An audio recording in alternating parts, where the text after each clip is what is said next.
Le favori à l'image, Able Friend, hein, qui est l'objet évidemment de tous les regards confiés à Joe Moreira. Celui qui a les cartes, mais qui a pas mal de pensionnaires, c'est John Moore, puisqu'il présente non seulement Able Friend là, Design Saffron le 2, Dan Excel le 3, il a aussi le 6 Rewarding Hero et le 7 Secret Charm. Oui, il présente 60% du peloton. Oui. Oui, il doit certainement avoir les clés de cette épreuve, d'autant qu'il présente le grandissime favori. Évidemment. Oui, ça serait quand même une grosse surprise qu'Able Friend soit battu dans cette course. Vous pensez, Gilles, que le représentant de Richard Gibson peut avoir son mot à dire dans une course comme ça? On parle du 8 là. Ouais, à mon avis, c'est plus pour une place.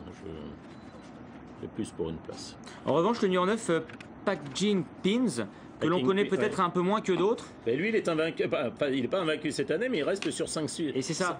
C'est un peu le même profil d'ailleurs que le numéro 4, Contentment. Oui, et alors il a gagné des handicaps, des courses B. Et c'est vrai qu'il a couru très régulièrement.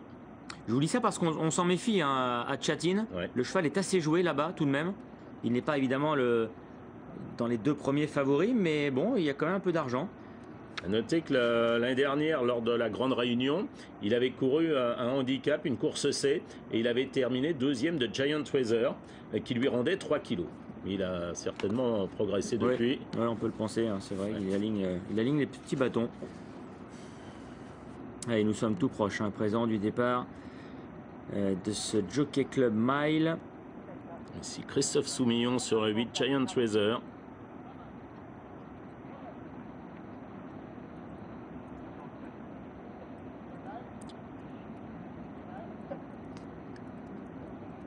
Donc ils partent au début de la ligne d'en face pour ce 1600 mètres.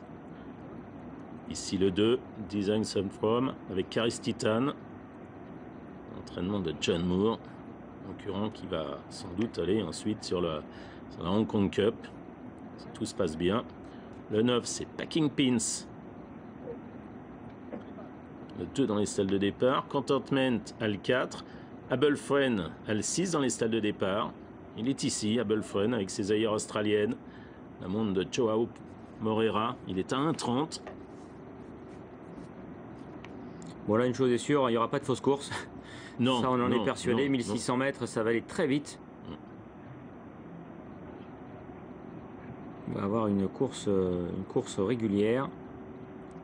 Christophe Soumillon qui est là sur le grid de Richard Gibson.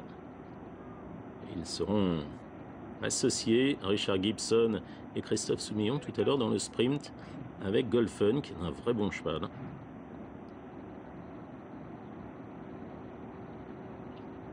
Là-bas, on n'a pas intérêt à changer de ligne brusquement, parce que ça rigole pas Hong Kong.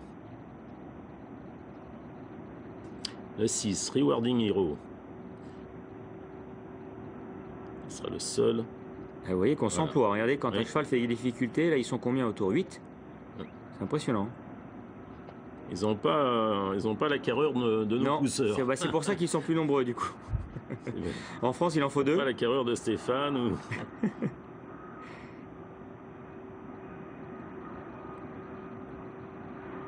Regardez, là, c'est impressionnant. Hein. L'armada qui vient autour de Giant Treasure. Heureusement, il n'est pas méchant. Non. Voilà, c'est fait. Il va rester Douglas White, ce Rewarding Hero. Ils vont pouvoir s'élancer pour cette course. C'est le Jockey Club Mile.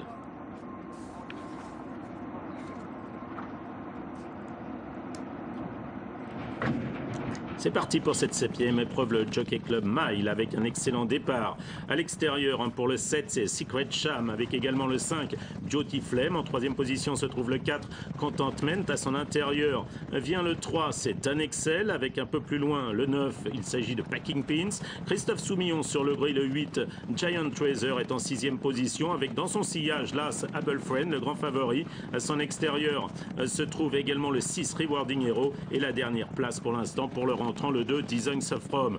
Allure régulière hein, dans la ligne d'en face. Les concurrents qui sont pratiquement en file indienne avec le 7, Secret Sham qui a l'avantage. Donjon Sillage chez le 5, Beauty Flame. La troisième place pour le 4, Contentment. Avec aussi le 3, Dan Excel qui vient en quatrième position. À son extérieur, le 9, Packing Pink, c'est cette Kazakh cerclée. Le gris, c'est le 8, Giant Treasure. Abelfren attend toujours côté corde avec à son extérieur Rewarding Hero le 6 et en dernière position le 2, Design of Rome. Les concurrents qui sont déjà dans le dernier tournant avec Secret Sham qui a toujours l'avantage, le 7. Devant le 5, Beauty Flame, Contentment qui est troisième, la quatrième place pour l'instant. Et puis Abelfren qui est déjà quelque peu monté au bras et qui attend l'ouverture. Les concurrents maintenant à 300 mètres du poteau avec Secret Sham qui a l'avantage avec à son extérieur Beauty Flame. Et puis Abelfren qui est encore en net retrait et qui est quatrième pour l'instant. Avec Beauty Flame qui a pris nettement l'avantage, qui file au poteau maintenant. Avec Beauty Flame qui a toujours l'avantage. Abelfren qui termine fort, mais ça va peut-être être trop tard. Avec le 5 qui va sans doute triompher aujourd'hui. La deuxième place c'est pour le 4, la troisième place c'est pour l'As Abelfren qui cause là quand même une grosse déception et la quatrième place en retrait peut-être pour le 9 Packing Pins à voir avec Christophe Soumillon sur le 8 Giant Treasure. Ouais, peut-être le 8, regardez. Ouais, c'est certainement le 8 qui est quatrième. Vous l'avez dit Gilles, hein, l'information principale c'est la déception hein, d'Abelfren, le numéro 1 qui n'a pu faire mieux que troisième. La victoire qui revient au numéro 5, Beauty Flame, l'entraînement de Tony Cruz et la montre de Gérald Mossé, bravo à lui. Il a remporté cette épreuve, il a bénéficié du travail du leader parce qu'à mon avis le numéro 7 Secret Sham était là pour faire le leader pour le numéro 3 Dan Excel hein. Il y a eu un train extrêmement régulier et ce numéro 5 en a profité parce qu'il était dans son proche sillage et il ne s'est jamais laissé approcher. Et la joie de Gérald Mossé effectivement et Abelfren déjà on pouvait être très inquiet déjà à la sortie du tournant parce qu'il était sollicité et il a eu pourtant le bon parcours puisqu'il a pu venir complètement enfin côté corde et il n'a pas franchement accéléré, tout au moins pas comme à son habitude. On va revoir tout ça dans son intégralité. Alors, vous allez voir que le numéro 7 Secret Sham je pense a été là pour faire le leader parce que regardez son jockey. Il va tout de suite faire le forcing pour s'installer aux avant-postes et à mi-ligne d'en face, il va regarder entre ses jambes pour voir où sont ses adversaires et peut-être Dan Excel également pour qu'il assurait le train. Et une épreuve qui va échapper donc à John Moore et c'est Tony Cruz donc qui est l'entraîneur de ce Beauty Flame. Alors le 4, hein, Contentment est lui en troisième position. Qui va terminer deuxième, c'est quand même une surprise, 35 contre 1 en France. Je ne connais pas la cote là-bas. Alors le temps, j'ai pas regardé quel était le temps total de la course. Enfin, au niveau des partiels, ils sont allés très vite, hein, puisque je crois que les premiers partiels, c'est 24-38. Après, on a 23-16 pour l'autre portion de 400 mètres.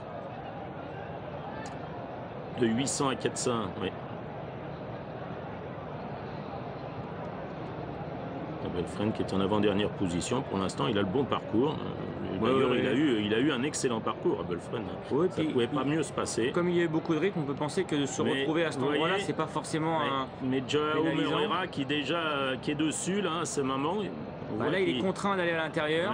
Oui, mais il vient, mais il ne vient pas comme il je suis d'accord avec vous. Il va avoir un beau passage à un moment donné. On va croire un instant qu'il va pouvoir se saisir de la deuxième place, mais finalement. Il va un peu coincer, je trouve. Regardez, là, cet instant, on se dit, il a l'ouverture, il va finir deuxième. Et il va un petit peu coincer. Le numéro 4 va conserver sa deuxième place. On a de quoi être inquiet, effectivement, par la performance d'Abelfren aujourd'hui. On n'a pas vu le meilleur Abelfren. Et là, vous voyez la quatrième place qui est prise par Christophe Soumillon sur Giant Treasure.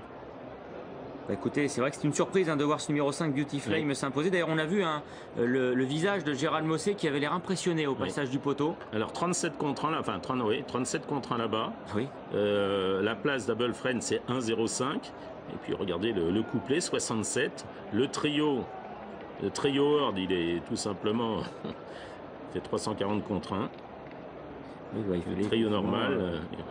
Il fallait oser se mettre ce numéro. Alors le temps global de la course, il est indiqué où 1,33,74. Il y a 1,33,74, ça vous fait du 58 au kilomètre, ça. Ouais, c'est allé très très vite.